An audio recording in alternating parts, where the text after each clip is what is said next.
नमस्कार, आप सबका ऑनलाइन क्लास में। और कैसे हैं आप सभी? प्रसन्न हैं, खुश हैं? ईश्वर से दुआ है कि आप लोग खुश रहें। हिंदी के प्रसंग में जो पिछली कक्षा में बात हो रही थी वो सकर्मक और अकर्मक यानी क्रिया के बारे में बात हो रही थी। इसके बाद में आया था कि संरचना के आधार पर यानी रचना के आधार पर क्रिया कितनी होती है। तो संरचना कह दो, रचना कह दो,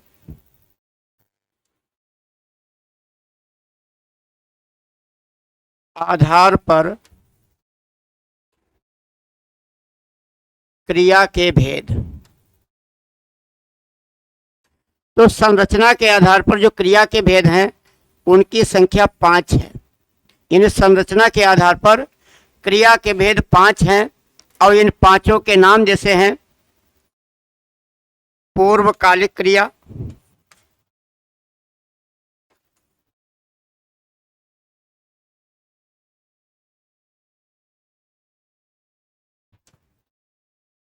संयुक्त क्रिया,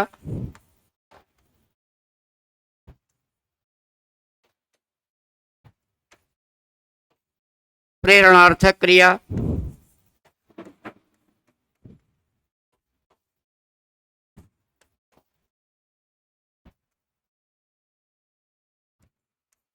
नाम धातु क्रिया,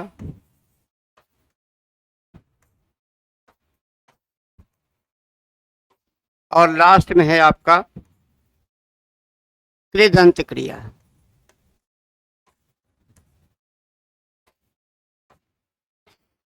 यानी संरचना या रचना के आधार पर क्रिया के 5 भेद किए गए हैं: पूर्वकालिक, संयुक्त, प्रेरणार्थक, नाम धातु और कृदंत। इसमें से पूर्वकालिक क्रिया के बारे में पिछली कक्षा में चर्चा हो चुकी थी, फिर भी हम इसका संक्षिप्त सार इस क्लास में भी आपको बता देते हैं। बहुत ही सावधानी के साथ मन लगा करके इन चीज़ों को पढ़िए, क्योंकि इसमें कुछ ऐसी क्रियाएं हैं जिनमें हल्का सा परिवर्तन होने से उसका पूरा स्वरूप बदल जाता है। इसलिए जो आपकी अगर असावधानी हुई या उसको समझने में थोड़ी सी त्रुटि हुई तो परीक्षा में आपके लिए दिक्कतें हो सकती हैं। इस वजह से इसे बड़े सावधानी के साथ पढ़ें। तो पहला आपका है जैसे पूर्व कालिक क्रिया, यानी जो वर्तमान में क्रिया हो रही है उससे पहले की क्रिया। तो पूर्वकालिक क्रिया को अगर परिभाषित किया जाए तो होगा जब कोई कर्ता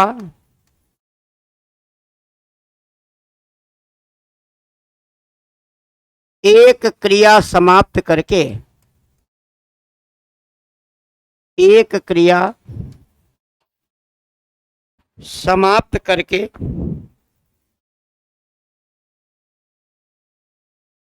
दूसरी क्रिया करता है,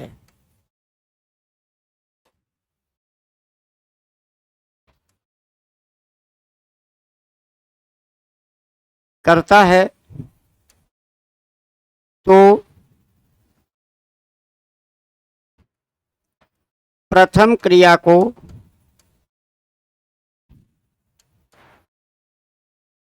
पूर्वकालिक क्रिया कहते हैं।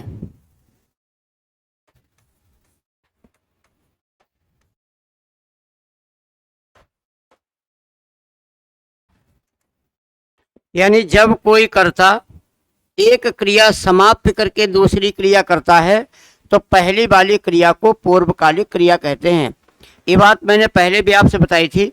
जब भी क्लास लें तो अपना नोटबुक रखें ताकि आप परिभाषाओं को भी लिख सकें। यानी जब कोई क्या करता है, एक क्रिया समाप्त करके दूसरी क्रिया करता है, जो पहली वाली क्रिया थी उस क्रिया को पूर्वकालिक क्रिया कहा जाता है। अगर इसमें कुछ उदाहरण दिया जाए, जैसे देखो, रोहन स्कूल जाकर पढ़ता है। रोहन स्कूल जाकर पढ़ता है। रीना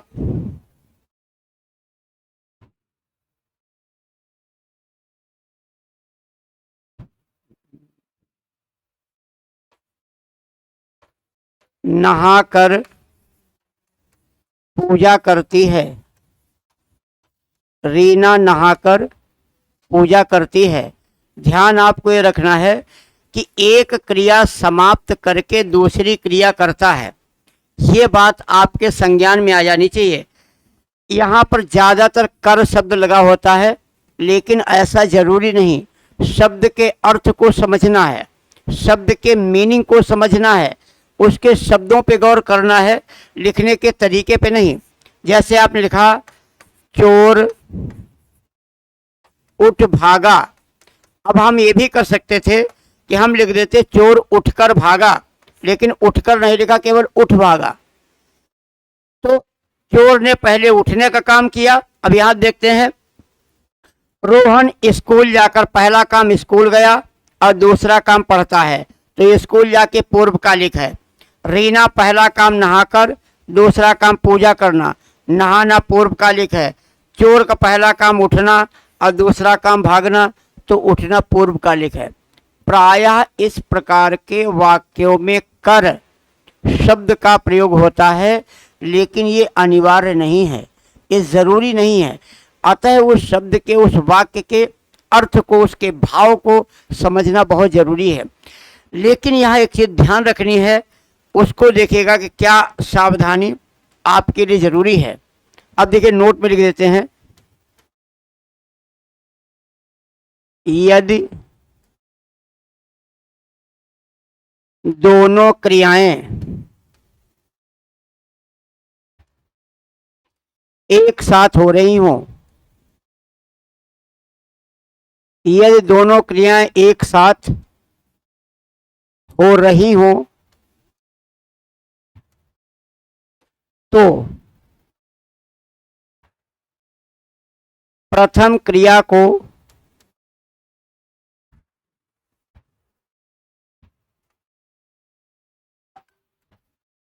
पूर्वकालिक न कहकर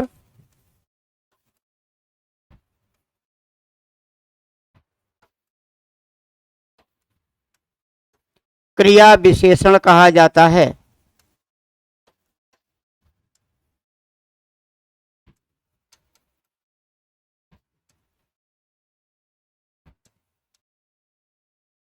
बस ये दिमाग में आपके संज्ञान में बात आ जानी चाहिए जो जरूरी है। यानी जब कोई कर्ता पहली क्रिया को समाप्त करे तब दूसरी क्रिया करे, तो पहली वाली क्रिया पूर्वकालिक हो गई। लेकिन यहाँ शर्त आई है कि यदि दोनों क्रियाएं एक साथ हो रही हों, तो ऐसे में जो प्रथम क्रिया जिसे आप पूर्वकालिक कहते हो, वो पूर्वकालिक न होकर के क्रिया विशेषण हो जाएगी। इसका उदाहरण देखिएगा, जैसे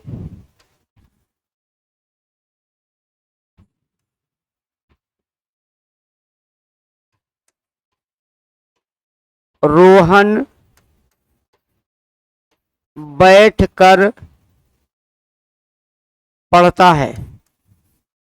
रोहन बैठकर पढ़ता है। बच्चा रोते रोते थक गया। बच्चा रोते रोते थक गया। यहाँ आपको बेटा क्या देखना है, यहाँ पर बैठना और पढ़ना दोनों क्रियाएं जारी हैं।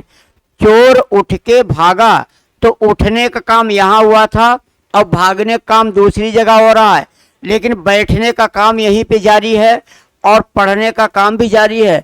इस प्रकार से यहाँ जो बैठना शब्द है ये पूर्वकालिक न होकर के क्रिया विशेषण होगा। यहाँ थकना और रोना एक साथ जारी है। बच्चा रोते रोते थक गया, तो रोने की क्रिया और थकने की क्रिया एक साथ जारी थी। ऐसे में जो रोते रोते शब्द है ये क्रिया विशेषण है, ना कि पूर्वकालिक क्रिया है। तो इन दो पहलुओं पर ध्यान अवश्य रखिएगा। अगर कर्ता एक काम को पूरा कर ले तब दूसरा काम करे, तो पहला वाला काम पूर्वकालिक है, लेकिन वो दोनों काम एक ही साथ में करे तब हम उसे पूर्वकालिक न कह करके क्या कहेंगे, क्रिया विशेषण कहेंगे। ठीक है, अगला आता है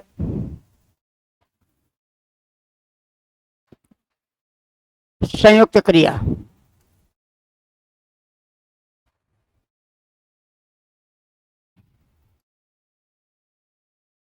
संयुक्त क्रिया यानी पहले आपको पूर्वकालिक बताई, अब आपको संयुक्त क्रिया बता रहे हैं। देखिएगा, जब दो धातु या दो क्रियाएं मिलकर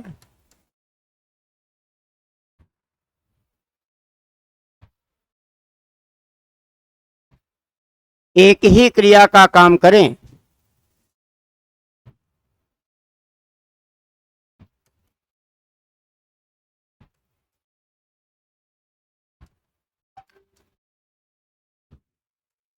एक ही क्रिया का काम करें तो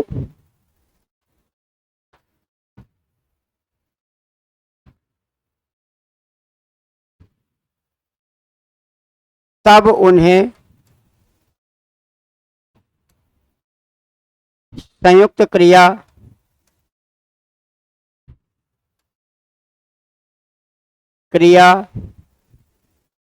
या रंजक क्रिया कहा जाता है।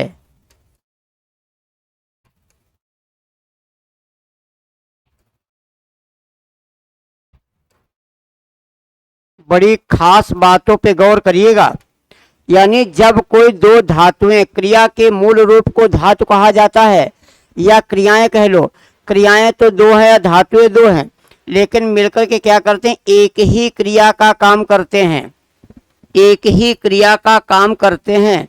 तो इस प्रकार से उन्हें या तो संयुक्त क्रिया कहते हो या क्या कहते हो, रंजक क्रिया। एक ही बातें हैं, भूलने की जरूरत नहीं है। अब देखिए, मैं आपको उदाहरण दे रहा हूं इसके, तो आपके समझ में आ जाएगा।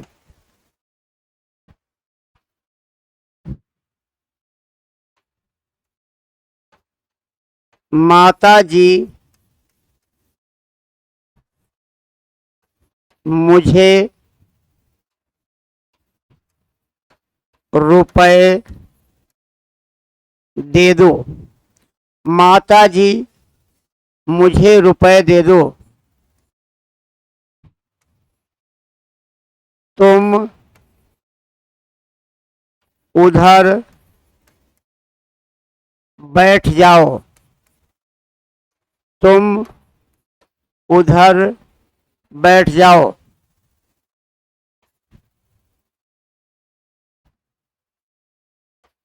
उसने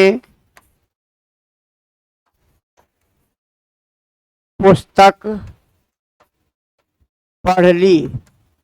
उसने पुस्तक पढ़ ली। अब बच्चा ध्यान दीजिएगा, माता जी मुझे रुपए दे दो, ये दोनों क्रियाएं हैं। कुछ ऐसी स्थितियां हैं, कुछ ऐसी कंडीशंस होती हैं जहां पर हमें दो चीजें कहते हैं, अर्थ एक होता है। ध्यान दीजिएगा, अगर हम कहें माता जी मुझे रुपए दे, तो यह शब्द अनादर सूचक हो जाएगा और हम माता जी के लिए अनादर सूचक शब्द का प्रयोग नहीं कर सकते। अगर हम कहें माता जी मुझे रुपए दो, तो ये वाक्य जो है आज्ञाकारी हो जाएगा, तो माता जी को हम आज्ञा भी नहीं दे सकते। तो मैंने क्या कहा कि मुझे रुपए दे दो, इन दोनों धातुओं का मेन एक ही कारण हुआ है कि रुपया देना। धातुएं दो हैं, रुपया देना। यहाँ है तुम उधर बैठ जाओ, बैठना और जाना दो क्रियाएं हैं। तुम उधर बैठ जाओ एक क्रिया है बैठना और एक क्रिया है जाना। इस बैठना जाना दोनों क्रिया का मतलब तो एक ही है कि बैठो। दोनों का मतलब क्या हुआ, एक है बैठो। तो अगर कहें तुम उधर बैठो तो थोड़ा शब्द अनुचित लगता है। उसने पुस्तक पढ़ ली, पढ़ना और लेना दोनों क्रियाएं हैं। इन दोनों का एक ही संयुक्त अर्थ है कि उसने पुस्तक पढ़ी। तो इस प्रकार से क्रियाएं या धातुएं तो दो हैं, अर्थ उनका एक ही है, मतलब उनका एक ही है, उद्देश्य उनका एक ही है। तो ध्यान रखिएगा कि जहां पर दो क्रियाएं होती हैं, बहुत ही महत्वपूर्ण बात मैं आपको बताने जा रहा हूं, जब एक क्रिया अपने अस्तित्व को समाप्त करके दूसरी क्रिया के महत्व में वृद्धि करे तो ऐसी क्रिया रंजक क्रिया कहलाती है। इस बात को ध्यान में रखिएगा। इसमें जैसे बैठ जाओ, तो जाओ ने अपने अस्तित्व को समाप्त करके बैठने के अस्तित्व को प्राथमिकता दी।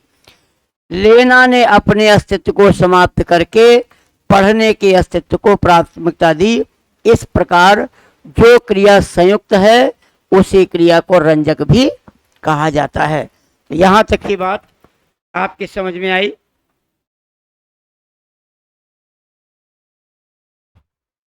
अब देखते हैं अगली क्रिया पे। इसके बाद आ जाता है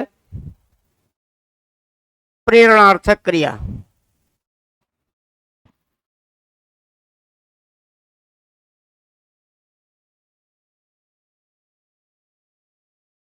प्रेरणार्थक क्रिया, प्रेरणार्थक क्रिया क्या होती है? जब कोई कर्ता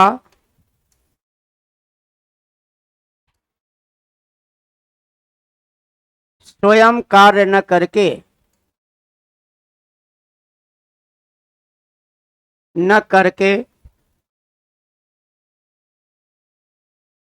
किसी और से कार्य कराए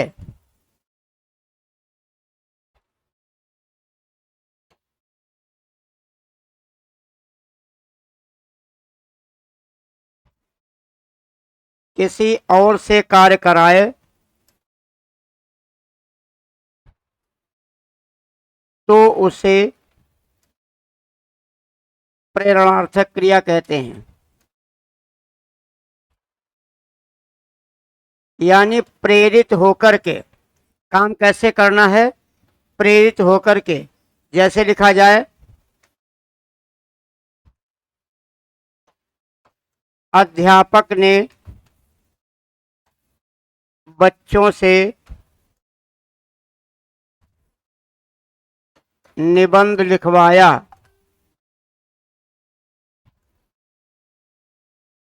अध्यापक ने बच्चों से निबंध लिखवाया। मालिक ने नौकर से पोछा लगवाया। अब यहां आप क्या देख रहे हो? यहां एक तो कर्ता अध्यापक है और दूसरा कर्ता बच्चे हैं। अध्यापक ने कहा तो काम बच्चों ने किया। यहाँ एक मालिक है, दूसरा नौकर है। मालिक ने प्रेरणा दी तो कार्य नौकर ने किया। अब एक खास बात ध्यान रखिएगा, जैसे अभी आपने पढ़ा था कि संयुक्त क्रिया में दो क्रियाएं होती हैं, इसी प्रकार प्रेरणार्थक में दो कर्ता होते हैं। नोट लिख दीजिएगा, इस क्रिया में दो कर्ता होते हैं। इस क्रिया में दो कर्ता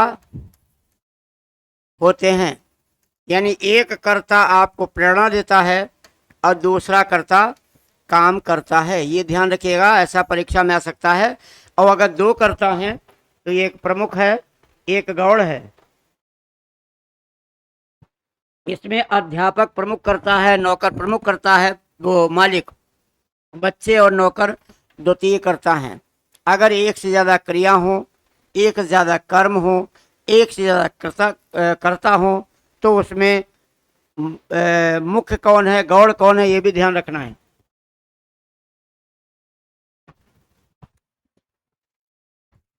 ठीक है, यहां तक की बात आपको समझ में आई। अगला देखते हैं। अब आता है नंबर 4,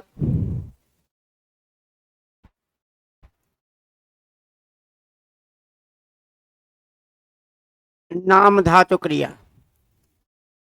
नाम धातु क्रिया, इस नाम धातु क्रिया की परिभाषा लिखने से पूर्व थोड़ा समझ लो ये क्या चीज है। देखिए जो क्रियाएं हैं ये सभी क्या हैं, अविकारी शब्द हैं। ये सब क्या हैं, सॉरी, ये विकारी शब्द हैं, यानी परिवर्तनीय शब्द हैं। अभी जो विकारी शब्द हैं, इन विकारी शब्दों की संख्या 4 होती है, जिन्हें हम कहते हैं संज्ञा, सर्वनाम, विशेषण और क्रिया। ये 4 हैं। अब यहाँ क्या आपको ध्यान देना है, देखिए संज्ञा का शाब्दिक अर्थ नाम होता है। किसी वस्तु, किसी व्यक्ति, किसी स्थान के नाम का बोध कराने वाले शब्द संज्ञा कहलाते हैं।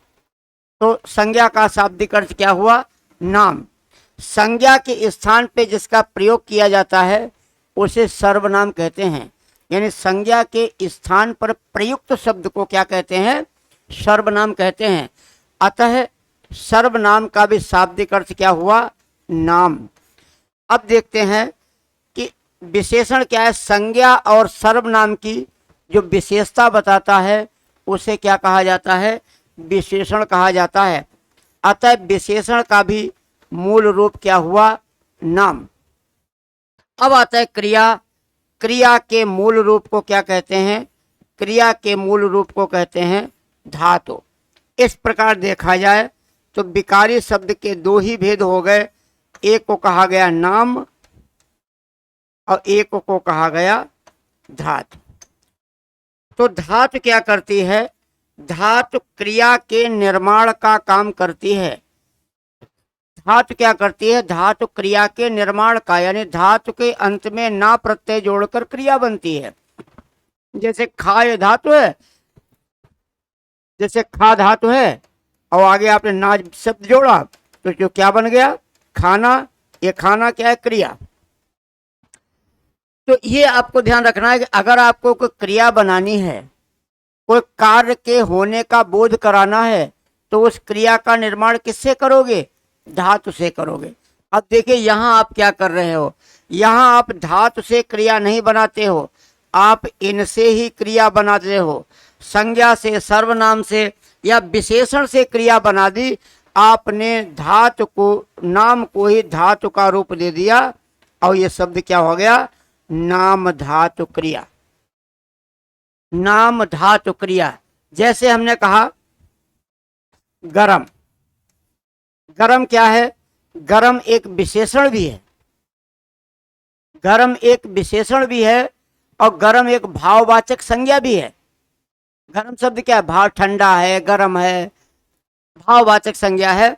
और इसके आगे आप प्रत्यय जोड़ो, आना। जैसे आपने खा के आगे प्रत्यय जोड़ा ना, तो शब्द क्या बना, गरमाना। अब गरमाना एक क्रिया है। आपने कहा मेहमान के लिए चाय गरमा देना, तो आपने क्या किया, संज्ञा को धातु रूप देकर और उसे क्रिया बना दी और वो हो गया नाम धातु क्रिया। तो ये चीज आपको समझनी है, तभी आप नाम धातु क्रिया के बारे में समझ सकते हैं। शब्द आते हैं जैसे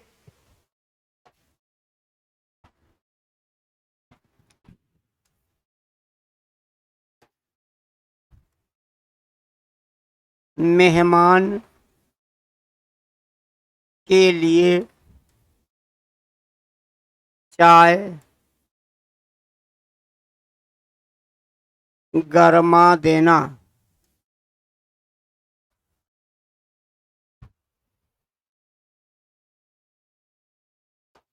चोर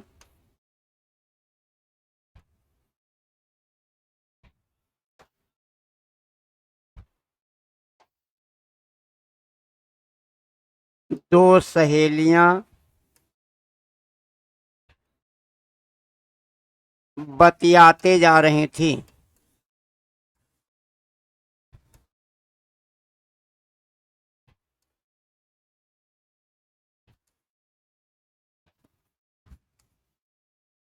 पुलिस चोर को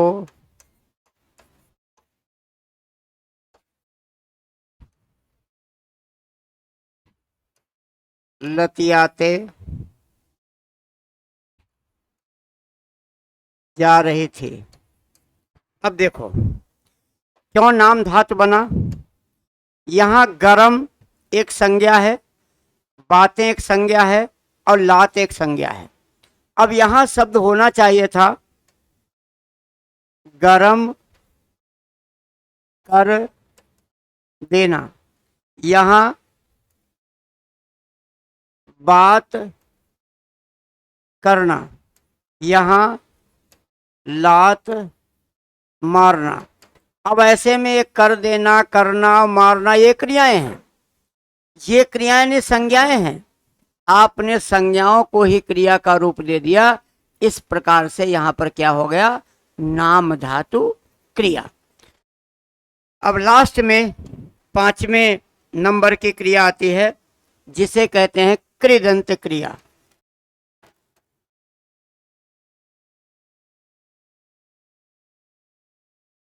कृदंत क्रिया, इसमें क्या होता दिखेगा, धातु में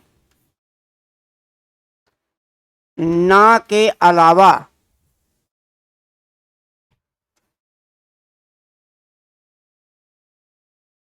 किसी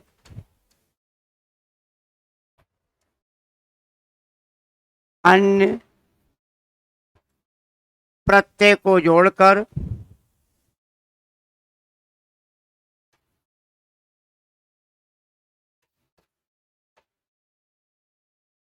बनी क्रिया को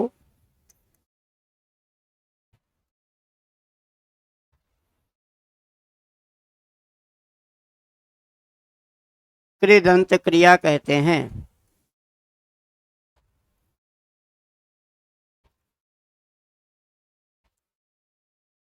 कृदंत क्रिया कहते हैं।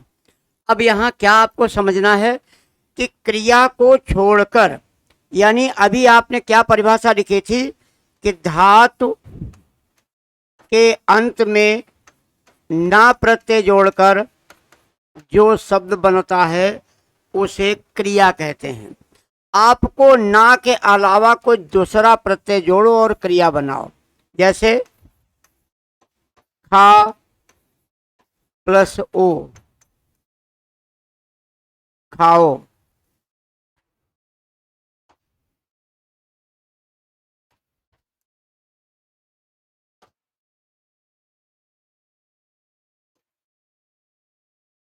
गा प्लस ये, गाइए। लिख प्लस आवट,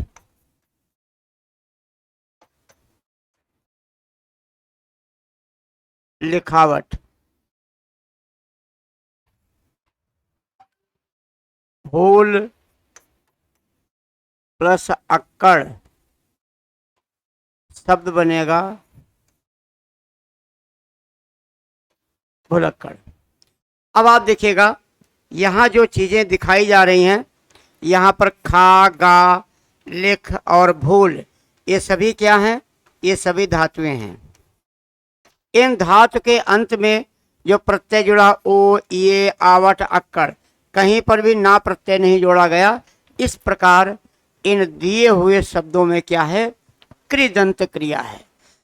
जब किसी चीज को हम बेहतर ढंग से समझ लेते हैं तो हमें बार बार उसको समझने की, पढ़ने की आवश्यकता नहीं पड़ती, केवल रिवीजन करने की आवश्यकता पड़ती है।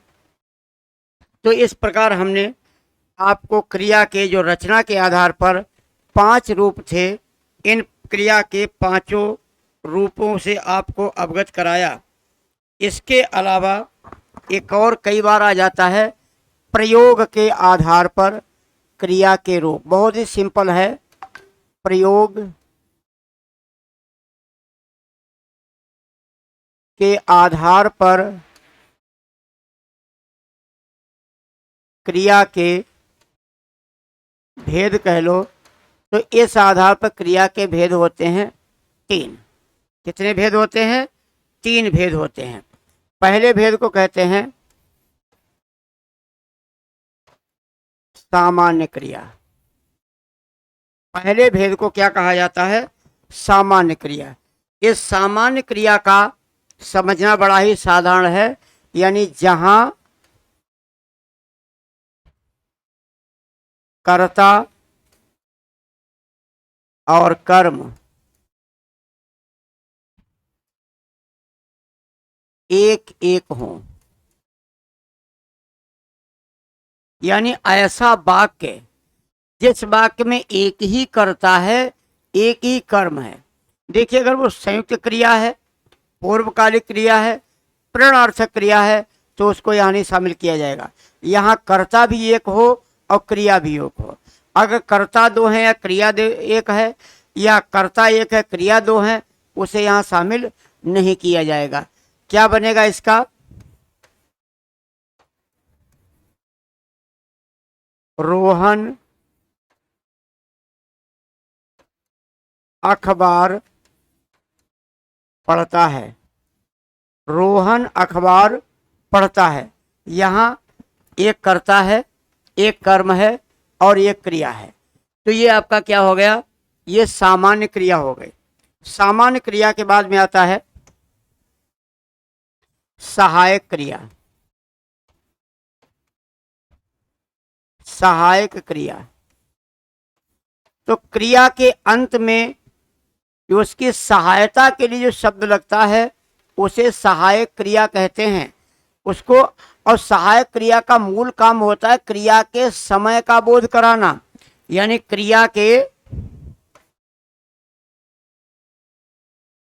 की सहायता के लिए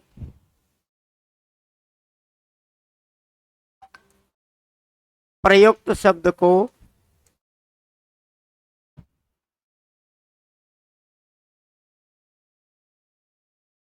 संयुक्त क्रिया सहायक क्रिया कहते हैं।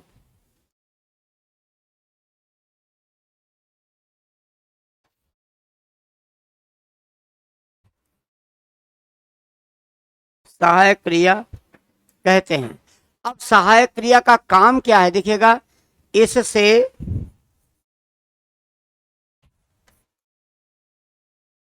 क्रिया के समय का बोध होता है। इससे क्या होता है? क्रिया के समय का पता चलता है। अब जैसे लिखा है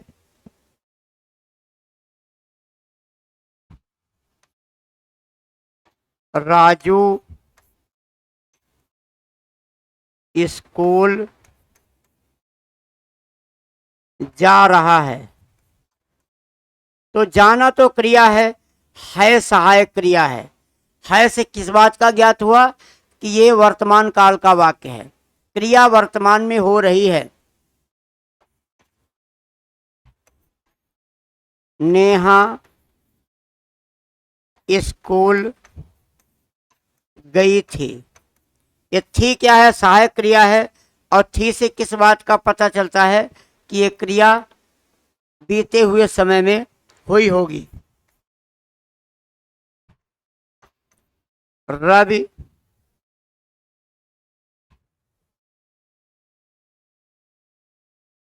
घूमने जाएगा। जाना क्रिया है, गा सहायक क्रिया है। तो गा से क्या पता चला? कि क्रिया आने वाले समय में होगी।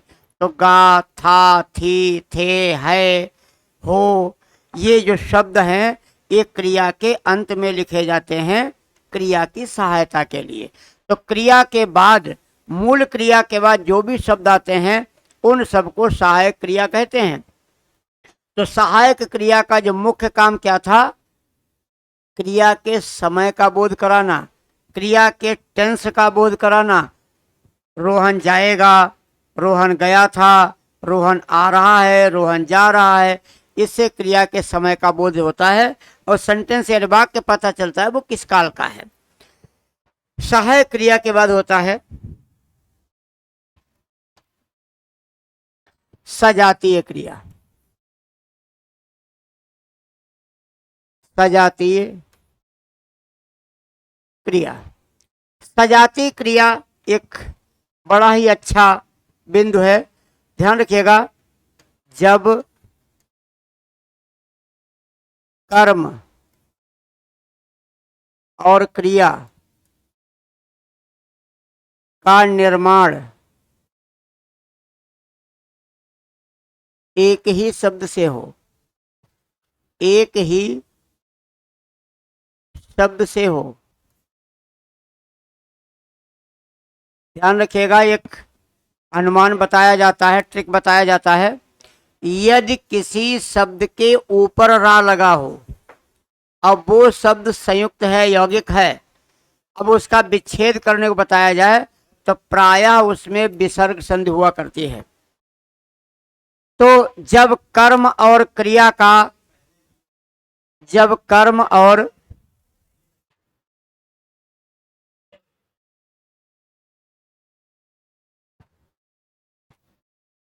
क्रिया का निर्माण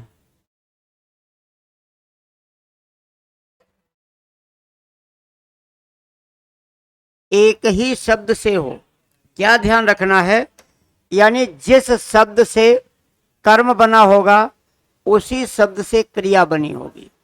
अब ऐसी चीजें आपसे वाक्य प्रयोग करके भी पूछी जा सकती है और सिंपल सा लिख करके भी पूछा जा सकता है।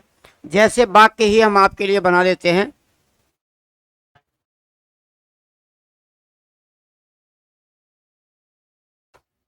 रीना ने पढ़ाई पढ़ी।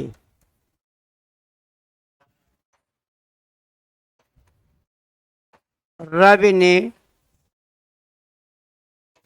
चढ़ाई चढ़ी।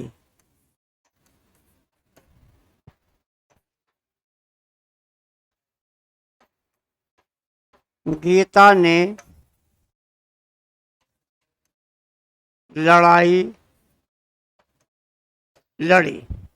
अब इन शब्दों पर ध्यान दो, यहाँ पढ़ाई कर्म है और पढ़ी क्रिया है, चढ़ाई कर्म है, चढ़ी क्रिया है, लड़ाई कर्म है, लड़ी क्रिया है। तो यहाँ पर आपको क्या दिखाया जा रहा है कि कर्म और क्रिया का निर्माण एक ही शब्द से हुआ है, एक ही धातु से हुआ है। जिस शब्द के संयोग से कर्म बना है उसी शब्द के संयोग से क्रिया का निर्माण होगा। तो इस प्रकार हमने आपको क्रिया के सभी स्वरूपों से अवगत कराया है। अब इसकी हम आपको एक संक्षिप्त समरी भी क्रिया के बारे में बता देते हैं। इसमें कितने शब्द आए थे? एक आया था अकर्मक क्रिया, एक आया था अकर्मक क्रिया, यानी ऐसी क्रिया जिसके साथ कर्म ना हो उसे हम क्या कहते हैं? अकर्मक क्रिया। फिर आया था आपका सकर्मक क्रिया, जिस क्रिया के साथ कर्म आया हो उसे सकर्मक क्रिया कहते हैं। फिर आपका था पूर्व कालिक क्रिया। पूर्वकालिक क्रिया यानी जब कोई कर्ता एक क्रिया समाप्त करके, यानी एक कार्य पूरा करके दूसरा कार्य करता है तो पहले वाले कार्य को पूर्वकालिक कहा जाता है। फिर था संयुक्त क्रिया। संयुक्त क्रिया में क्या था? जब दो धातुएं या दो क्रियाएं मिलकर किसी एक ही क्रिया का बोध कराती है तब उसे संयुक्त क्रिया कहा जाता है। और संयुक्त क्रिया का एक नाम था रंजक क्रिया। फिर था आपका प्रेरणार्थक क्रिया, प्रेरणार्थक क्रिया, यानी जब कोई कर्ता स्वयं कार्य न करे और किसी दूसरे से काम कराए तब उसे प्रेरणार्थक क्रिया कहते हैं। और इस प्रकार की क्रिया में क्या होते हैं, दो कर्ता होते हैं। ध्यान दीजिएगा, मूल शब्द से करत्ता होता है, लेकिन जो उत्तर भारत के लोग हैं वो करत्ता न बोल के अपनी सुविधा के लिए कर्ता शब्द बोल देते हैं। फिर होता है नाम धातु क्रिया। नाम धातु क्रिया का मतलब होता है जिस क्रिया का निर्माण धातु से न हो करके इसका निर्माण या तो संज्ञा से होता है या सर्वनाम से होता है या विशेषण से होता है। यानी संज्ञा, सर्वनाम या विशेषण से जब निर्माण किया जाए। फिर आपका था कृदंत क्रिया। कृदंत क्रिया, इसमें क्या था, कृदंत क्रिया में था कि ना प्रत्यय के अलावा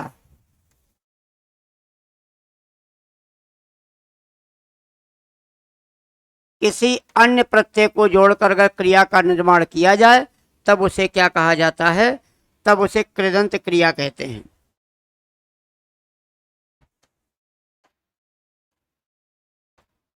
फिर आपका था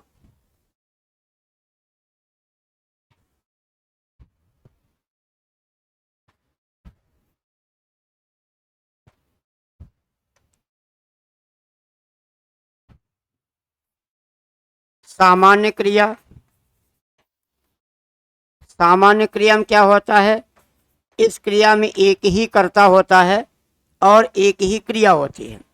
फिर आपका था सहायक क्रिया। क्रिया की सहायता करने के लिए या क्रिया के बाद में आए हुए शब्द सहायक क्रिया होते हैं। और सहायक क्रिया से क्या होता है, क्रिया के काल का, क्रिया के समय का बोध होता है। और लास्ट में आपका था सजातीय क्रिया। सजातीय क्रिया, इस सजातीय क्रिया में क्या था कि कर्ता वो क्रिया और कर्म का निर्माण एक ही धातु से बनता है। इन्हीं चीजों को आपके सामने तीन भागों में बांटा गया था। ऊपर से जो दो थे, एक और दो, इनको कहा गया था कर्म के अनुसार क्रिया के भेद। अब ये जो थे 1, 2, 3, 4 और 5, इन्हें कहा गया था रचना के अनुसार क्रिया के भेद। और ये जो दो बचे थे 3, ये जो 3 लास्ट में आपको बताए गए, इसको कहा गया था प्रयोग के अनुसार